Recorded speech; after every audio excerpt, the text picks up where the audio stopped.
हुजूर फरमाने लगे देखो बंदा सादा था, बात कितनी गहरी कर गया है। इमाम गजाली फरमाते बद्दू था, सादा बंदा था, नबी पाक की बारगाह में आया, अचानक सलाम ली और पता क्या कहता है, कहता है या रसूल अल्लाह सल्लल्लाहु तआला अलैहि वसल्लम क़यामत वाले दिन हिसाब किसने लेना है। तो महबूब करीम ने नज़र मुबारक उठाई और ज़ेरे लब हुजूर भी मुस्कुराए।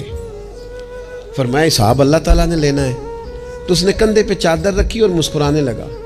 तो हुजूर फरमाने लगे तू क्यों मुस्कुरा रहा है। कहने लगे या रसूल अल्लाह फिर खैर है अगर अल्लाह ने लेना है तो महबूब फरमाने लगे क्या माना। कहने लगे महबूब करीम जब गालिब आता है ना तो फिर माफ़ ही करता है। करीम जब गालिब आता है ना, उसने जब गालिब आना है ना, किसी बुजुर्ग से किसी ने कहा था कि बतौर मिसाल पूछता हूँ अगर आपका हिसाब क़यामत के दिन आपके माँ बाप के ज़िम्मे रखा जाए, तो बुजुर्ग कहने लगे नहीं नहीं, रब भी ठीक है, मेरा मालिक माँ बाप से ज़्यादा प्यार करता है।